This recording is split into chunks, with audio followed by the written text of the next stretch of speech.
Bueno, hola a todos y a todas. Me llamo Adrián Caro Pradillos y soy residente de análisis clínicos en el Hospital Universitario Puerta del Mar de Cádiz. Lo primero de todo, quería agradecer a las asociaciones de AEFA, Colabiocli y el Centro Nacional de Bacteriología de Colombia por dejarme participar en este ciclo de charlas. Yo voy a hablar del daño cerebral traumático y de algunos biomarcadores que podemos utilizar para establecer una clasificación en el daño cerebral tras un traumatismo craneoencefálico, y de normal hablaremos de traumatismos craneoencefálicos leves, que son los que producen un poco de controversia.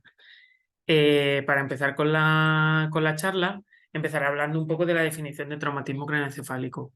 El traumatismo craneoencefálico se produce cuando hay una alteración en la función neurológica causada por un impacto o por una fuerza externa.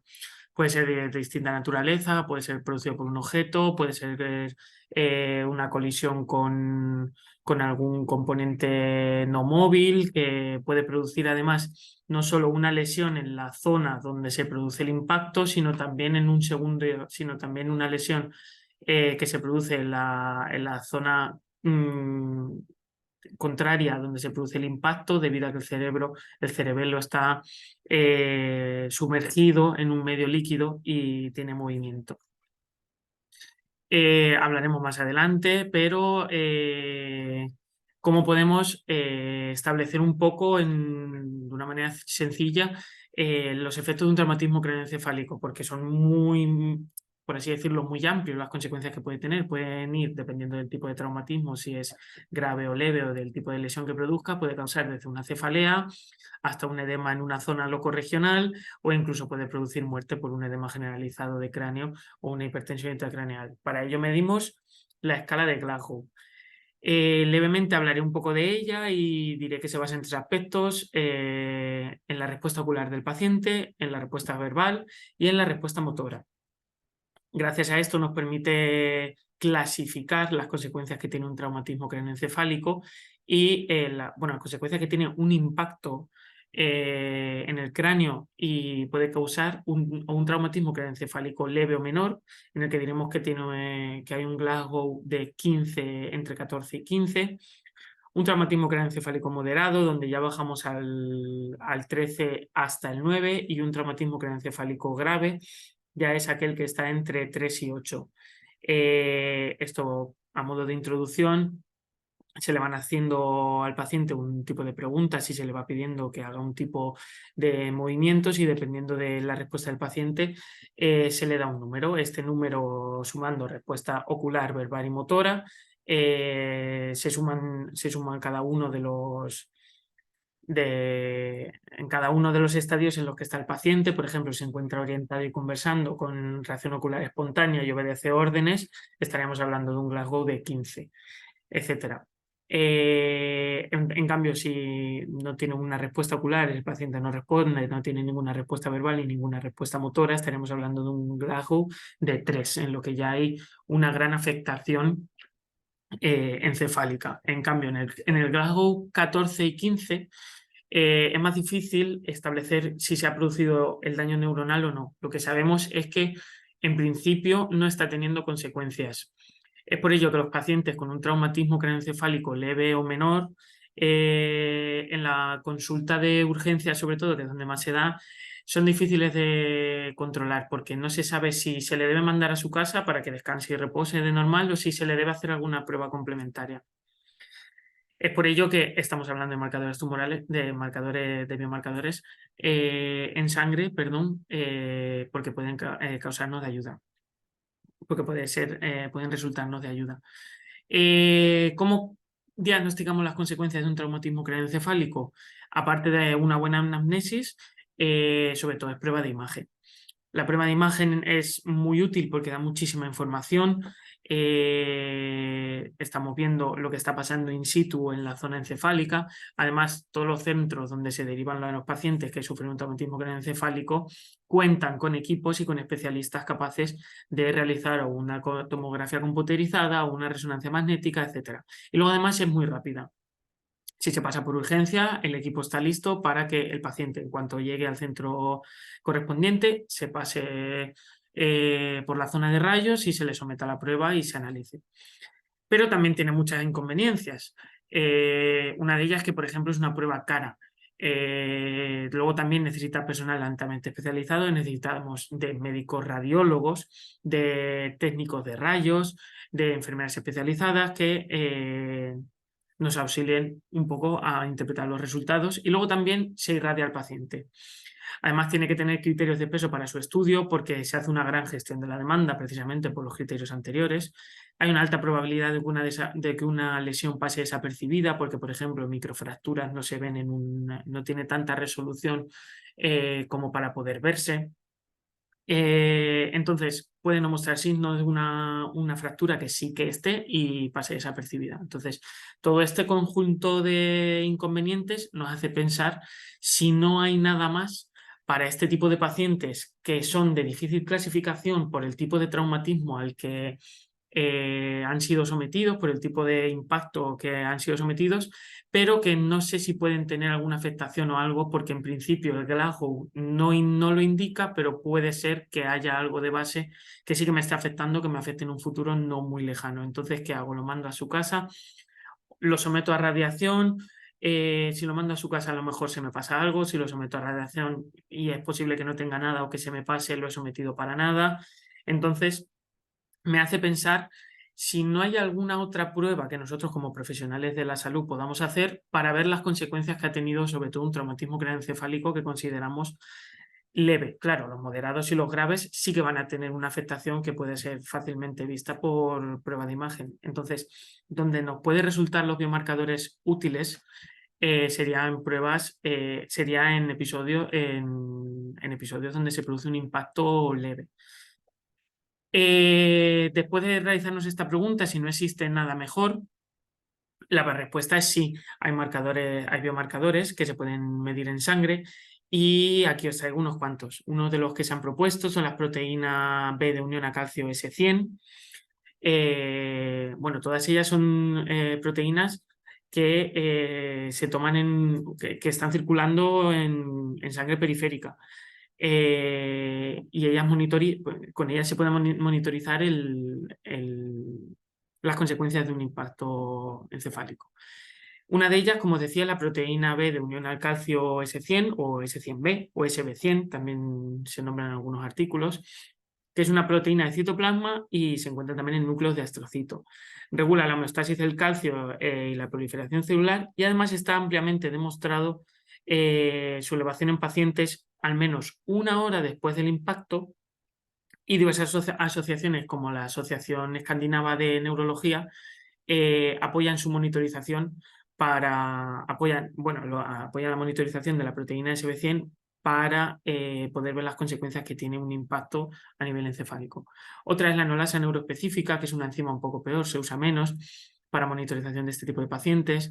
Está implicada en la glucólisis y se encuentra en citoplasma de astrocitos, además que produce un aumento a las 12 horas del evento traumático.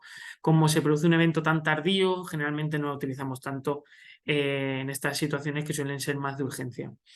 Y luego otra proteína de la que sí vamos a hablar mucho es la proteína C-terminal hidrolasa L1 o UCH-L1, que es una proteína específica de la célula de estirpe neuroendocrina. Es altamente sensible como marcador de daño neuronal y además puede medirse su concentración en sangre periférica porque aumenta mucho cuando se ve comprometida la barrera hematoencefálica. También puede servir como cribado, ya lo veremos. Si yo mido a un paciente y tiene una UCH-L1 negativa dentro de rangos normales, podré decir que la barrera hematoencefálica no se ha visto afectada y que, por tanto, las consecuencias del impacto, del traumatismo que me genera, no son tan graves. Otra proteína de la que vamos a hablar mucho será la proteína ácida glial o GFAP, como la llamaría a partir de ahora. Es una proteína filamentosa del citoesqueleto de astrocitos y hay que decir que estas células forman entre el 30 y el 40% del sistema nervioso central y además que integran la barrera hematoencefálica. Entonces, una lesión de la barrera hematoencefálica va a producir un daño en el astrocito y va a producir una liberación de esta proteína filamentosa al torrente sanguíneo. Recordemos que la barrera hematoencefálica aísla el sistema nervioso central. Cuando algo consigue romper esa barrera hematoencefálica, hace que el contenido que antes estaba cautivo en el sistema nervioso central ahora pase a sangre periférica, y gracias a ese paso a sangre periférica podemos medirlo y además ver que se ha producido ese daño. Como decía, las células, los astrocitos, establecen conexiones entre distintas poblaciones neuronales y son fundamentales en el funcionamiento normal de la sinapsis, además que contribuyen al mantenimiento axonal. Tiene entre 432 aminoácidos que se codifican en el cromosoma 17 y consta de 10 isoformas, aunque la que se analiza es la GFAP alfa 21. Se puede medir tanto por ELISA como por electroquimioluminiscencia como por fluorescencia, perdón. Además, se puede medir por arrays, pero es menos conveniente esta prueba que las anteriores, sobre todo electroquimioluminiscencia y ELISA. Vale, pero estas proteínas, ya hemos hablado un poco de ellas. ¿Cómo sirven para monitorizar las consecuencias del traumatismo craneoencefálico? Vale, lo primero que hay que pensar es las consecuencias que tiene el propio traumatismo, el propio golpe, el propio impacto. Primero, lo que va a producir es que el encéfalo, que está, como hemos dicho, sumergido dentro del líquido, dentro de la cavidad craneal, está sumergido en líquido cefalorraquídeo, es móvil. Entonces, como va a producir el impacto, va a producir un movimiento dentro de ese líquido de la masa encefálica hacia la zona del impacto, que es lo que llamaremos un impacto primario, y luego va a producir, por un efecto rebote, un impacto secundario en la zona contralateral a la zona del impacto. Lo que ocurre muchas veces también en las pruebas de imagen es que se mira la zona del impacto primario, pero no se mira la zona del impacto secundario, o al menos no con tanto detalle. Es por eso que muchas veces se pasan lesiones en estas zonas, porque a veces se ven más comprometidas o se ven afectadas áreas que son más sensibles. Al producirse este golpe, vemos que en la barrera hematoencefálica, que no es ni más ni menos que como hemos estado hablando antes, que los astrocitos rodean los capilares sanguíneos y forman, bueno, aíslan el sistema nervioso central. Esta barrera hematoencefálica se ve dañada. Al verse dañada, se rompen los astrocitos, liberan sus proteínas, y al verse dañada la barrera hematoencefálica, los componentes que antes solo estaban en el sistema nervioso central pasan a sangre periférica. Si yo mido esos componentes en sangre periférica en un paciente normal, no me los encontraré, están aislados en sistema nervioso central. Pero si hay una lesión del mismo, sí que los puedo medir y sí que los puedo cuantificar, y puedo, gracias a eso, monitorizar un daño tras un traumatismo. El contenido hasta ahora que se encontraba aislado en el sistema nervioso central puede entonces salir a sangre periférica, como hemos dicho antes. ¿Pero cómo sirven para monitorizar las consecuencias de un traumatismo craneoencefálico? Pues esto se preguntó el grupo de investigación de Linda Papa. Este grupo de investigación cogió a pacientes que habían sufrido un traumatismo y le midió los marcadores de GFAP y UCHL1 y después lo sometió a un estudio radiológico. Cuando el estudio radiológico vio que no había afectación encefálica, que no había lesiones, se puso a los pacientes como sin lesión, y cuando sí se demostró que había una lesión, se clasificó a los pacientes como con lesión, y en esos dos grupos de pacientes se pasó a medir las concentraciones de GFAP y UCHL1. Este sería el grupo que se clasificó como sin lesión. Vemos como los valores, el amarillo sería UCHL1 y el azul oscuro sería GFAP. Vemos como en pacientes que no sufren lesiones, cuando se ha visto en prueba de imagen, los marcadores no suelen subir mucho. No hay una hora concreta en la que me produzca un pico. Como vemos, el sistema nervioso central sigue aislado, todo lo que está en el sistema nervioso central no ha salido de ahí, no hay lesión.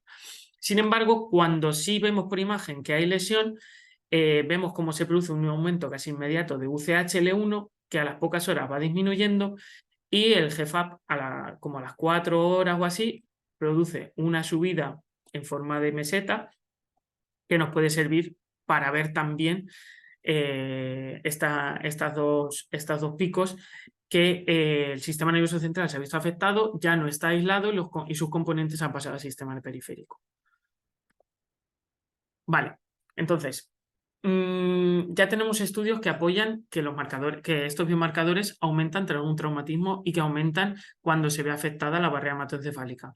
Y si ahora tenemos un marcador que se eleva tras un traumatismo y lo comparamos con otras formas que tenemos de ver las consecuencias de un traumatismo craneoencefálico que presentan inconvenientes como las pruebas de imagen, ¿qué encontramos?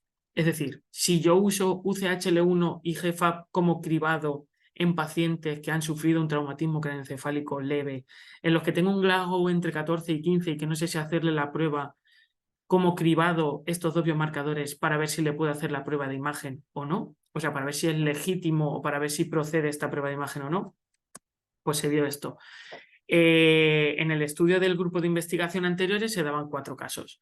Ellos establecieron por sus técnicas que los niveles normales de UCHL1 serían entre 0 y 400 picogramos mililitros, midiendo por técnicas de electroquimioluminiscencia, tanto GFAP como UCHL1, y para GFAP se vio que el intervalo normal de concentraciones está entre 0 y 35 picogramos mililitros.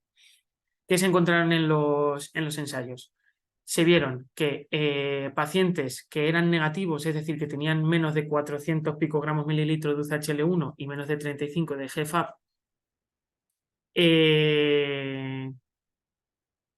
no podían ser derivados a casa sin ningún problema, es decir, no se veía comprometida la barrera hematoencefálica y por eso podía saltarse la prueba de imagen. En pacientes, en otro tipo de pacientes se veía elevada la GFAP, pero no la UCHL1, y luego se vio después que eran pacientes en los que el evento traumático había tenido lugar hace más tiempo. Es decir, como vimos aquí anteriormente, la UCHL1 se produce un aumento al principio y después disminuye. Era este tipo de pacientes en los que la UCHL1 sale negativo, pero el GFAP positivo, en los que a lo mejor se ha esperado de más para sacar ese tipo de muestras de sangre. Luego, también se veía que pacientes tenían UCHL1 elevada y GFAP todavía negativa, y eso lo que ocurría era que eran pacientes en los que el evento traumático había tenido lugar hace muy poco, entonces el GFAP todavía no se había aumentado. Ahí recomendaban monitorizar a las 4 horas y hacer una determinación de GFAP para ver si positivizaba el ensayo, y tanto en el episodio anterior en los que tengo positivo GFAP, negativo UCHL1, y en el que estamos tratando ahora, en el que tengo positivo UCHL1, negativo GFAP, como en el siguiente, en el que tengo los dos positivos, tanto GFAP como UCHL1, sí que se recomienda el ensayo de imagen. O sea, sí que se recomienda la prueba radiológica. Es decir, este grupo de investigación utilizó este algoritmo para, por así decirlo, justificar una prueba de imagen y una irradiación del paciente basándose en los marcadores, en los biomarcadores, y que si eran negativos, me estaban informando de que básicamente la barrera hematoencefálica del paciente con el que estoy tratando no había sufrido daños y entonces no correspondía al estudio de imagen, como es en el primer caso, y se podía derivar a casa con reposo. Entonces, los resultados vieron que la prueba de biomarcadores séricos en combinación GFAP y UCHL1 tenía una sensibilidad del 97% y un valor predictivo negativo del 99% para la detección de lesiones intracraneales agudas, descartando la necesidad de TAC. Es decir, si a mí mi test me da negativo, tengo la certeza de que no hay daño encefálico. Si uno de los dos tests es positivo, sí que tengo algo de daño y sería bueno valorarlo con una prueba de imagen. Si tengo los dos, está claro que hay daño neurológico. Los resultados sugieren que hasta un tercio de las tomografías computarizadas craneales realizadas en contexto agudo de un traumatismo craneoencefálico podrían evitarse porque tengo los marcadores negativos. Ya me está indicando eso, que no tengo daño encefálico, con una tasa muy baja de falsos negativos. Esas son las conclusiones a las que llegaron este grupo de autores. Por tanto, cabe esperar que nosotros, como especialistas en laboratorio, demos un fuerte aplauso a UCHL1 y a GFAP, pero no tan rápido. Está claro que es un buen biomarcador y tiene como ventaja que podemos señalar que estos marcadores podrían ser de gran ayuda en pacientes con un Glasgow menor de 14 y ser en pacientes con Glasgow entre 14 y 15 cuando adquieran un mayor valor. Es decir, ¿qué hago con este paciente? ¿Le someto a una prueba de imagen que posiblemente no me diga nada o lo mando a su casa cuando posiblemente tenga algo? No lo sé. Bueno, algunos biomarcadores en sangre y a ver qué me predicen esos biomarcadores. Además, detecta microfracturas que no se detectan en tomografía computerizada, a no ser que sea un especialista que tenga mucho manejo en este tipo de pruebas. Pero no todos son buenas noticias, que por lo que decía, que le damos un aplauso, pero no desmesurado a estos dos biomarcadores. ¿Por qué? Porque no hay estudios que demuestren la efectividad con Glasgow entre 13 y 9. También es cierto que hay pocos estudios, es decir, los estudios se utilizan cohortes de pacientes que a lo mejor no son todo lo grandes que se desearía. Hace falta mayores estudios para demostrar la eficacia de estos biomarcadores. Además, no todos los laboratorios poseen equipo especializado para medir estos marcadores con precisión y la exactitud deseada. Y además no son marcadores muy conocidos. O sea, no hay estudios con grandes muestras de pacientes que comparen las pruebas de imagen con los resultados de la bioquímica. Entonces, bueno, nosotros como profesionales de laboratorio quedamos un poco desamparados. Eh, sí que es cierto que prometen mucho, sí que es cierto que parece que sí que funcionan muy bien como screening en la puerta de urgencia, pero debemos ser cautos. Deben realizarse mayores estudios. Pero esto se acaba aquí, ya ni mucho menos. O sea, perdón, ya no puedo hacer nada más con estos marcadores, pues ni mucho menos, porque se ha visto en diversos estudios que iremos viendo uno a uno otras utilidades que pueden tener estos biomarcadores. Uno de ellos estudia la elevación de GFAP y UCHL1 en ictus isquémico versus hemorrágico. En estos casos se observa una diferenciación de los niveles en sangre periférica. Estudios más amplios han demostrado una mayor sensibilidad de GFAP y no de UCHL1 para señalar la etiología del accidente cerebrovascular. Esta curva ROC muestra la elevación de UCHL1 y de GFAP en pacientes que sufren un ictus isquémico versus un ictus hemorrágico. Se ha visto que en pacientes que sufren ictus hemorrágico, el GFAP se ve aumentado de una manera bastante sensible y bastante específica. Por tanto, el GFAP podría servir, a falta de que haya más estudios, podría servir a priori como un marcador de etiología de accidente cerebrovascular.